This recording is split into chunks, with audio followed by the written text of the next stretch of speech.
Hey, good morning, Kirby World. We're here at Kirby World headquarters right now, wrapping up our elite recruiting team trip, and with two of our winners, Kaleigh DeMont and Alejandra Argumedo. I'd like to ask you guys some questions and just get some feedback. As far as work ethic, like your start time and end time of the day, what does it take to become an elite recruiter?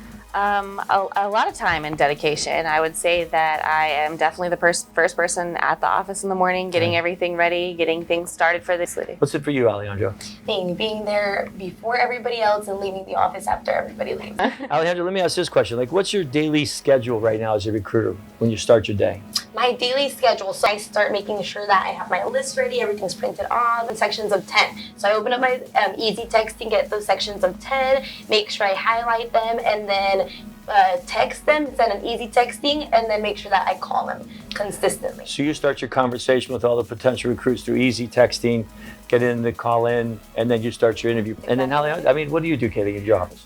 So we get there between 8 and 9. In the morning, we get on our Indeed. I get everything started. I make a list of every person that I have on there, and I actually physically write down the number so I can write down if I've contacted them, if I was able to reach them. The contact is the most important thing to get them to start the conversation with you. Yes. So that's fantastic. Recruiters throughout the country had a chance to win this trip, and the qualifications we'll talk about in a moment. I want to know, what do elite recruiters do different from normal recruiters? Back to the time and dedication of everything. I've trained a couple of recruiters, and I've talked to several recruiters, and sometimes they tell me, I leave the office at this time, or my classes only run till 3, or things like that. So when it comes to dedication and making sure you're there and on top of it all the time, I think that's the only difference, because we do the work. The work is there and we do it, but making sure you're dedicated on top of it, staying later times if you have to, coming in earlier if you have to. I think it just depends on that. I know that I always talk about commitment creates identity, and I think there's an identity between an elite recruiter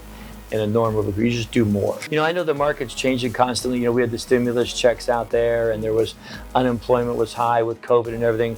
I'd like to ask you guys, how was your recruitment program shifted to make up for the current job market situation? What did you do differently for that? We did raise our incentive. Oh, wow. Okay. We made sure to do that. We definitely wanted to compete with the people, what everyone was looking for, and like you said, what they were receiving from the government and stuff like that. Was big. You have to change that. Absolutely. What did you guys do to get more people in when there was stimulus check coming, there was free money? What did you guys do? Hit on Kirby Life a lot when it came to that point, which we always do. It's not something that we did differently, but we made sure to hit on it a lot. Well, you mentioned Kirby Life. How has Kirby Life impacted your officer's overall performance? Oh, extremely. It's been great at our office as well. We actually have a lot of different family members that people have actually brought in directly. So we have, some moms who have recruited their children even. I was telling you about that. And so we have it heavily dependent on that as well. Well, it's nice when you bring moms and sisters and brothers and uncles and aunts. Those are the best recruits. It's fun too. It's the best Kirby Life recruits. It's always the best. Distributors always ask me this question,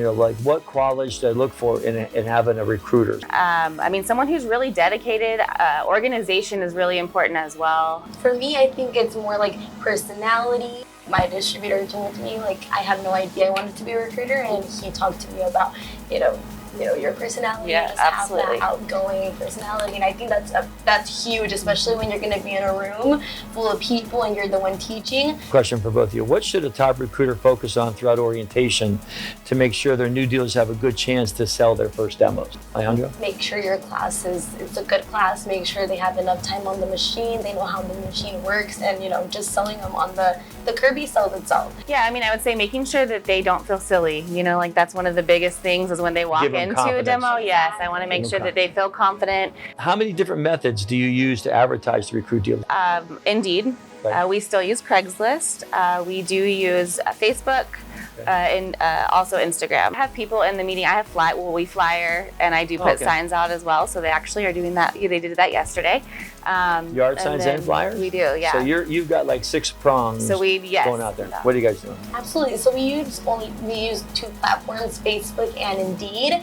But same thing when it comes to Kirby Life, and we make sure we pitch that. All right, so we just spent 3 days here in Cleveland. All right. We had a chance to go to Dan Blaylock's home.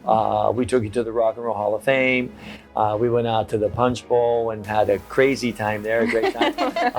Then, of course, you had a tour of the factory. We had a nice dinner. What were the highlights right now of the recruiting team for yourself, or the trip? Like, what would you tell recruiters out there right now that why would you want to win a trip like this? We did. We had a great time. The karaoke was one of my favorite parts. It was one of the parts I was like, oh my gosh, we were like, okay, we're not. And then we were the ones like, yeah. So it was really, really fun. You guys took control. We'll say that. We did. The bowling was really fun. Seeing Daniel's place, it was gorgeous. Oh my gosh, the views around here, just the whole city is very, very pretty. Views were gorgeous. Same thing with Daniel Blaylock's place. It was amazing. I definitely love this experience being here at the headquarters. It has been a wonderful experience. I know that we get to go back and brag. If you were to give any advice, how would you stay motivated to perform at such a consistent level? Personally, mine is my distributor. I really care about the company a lot. That's definitely a big one. Your distributor keeping you motivated and things like that. Appreciated you being here. I appreciate the time you spent with us. It's great to have you guys here. Last part in comment, do you have any advice for the recruiters out there right now that why would they want to win a trip like this? Why would they want to become an elite recruiter? I mean, it's a once-in-a-lifetime experience, really. It's one of those things that I feel so spoiled. I mean, from the second that we got here, it's just been amazing and really amazing. Well, like I said, I run the recruiting workshops here, and we kind of head this up at World Headquarters, but you guys make our job easy when you do the things out there that you do, and we really appreciate it. So we just wanted to say thank you. Thanks, appreciate Randy. you here at World Headquarters. You guys are awesome, and it's not a once-in-a-lifetime experience. We are going to do it twice a year now, so there'll be another. You'll get to come back. Right? It's amazing. Thank you guys for coming. Thanks, Randy. We really appreciate it.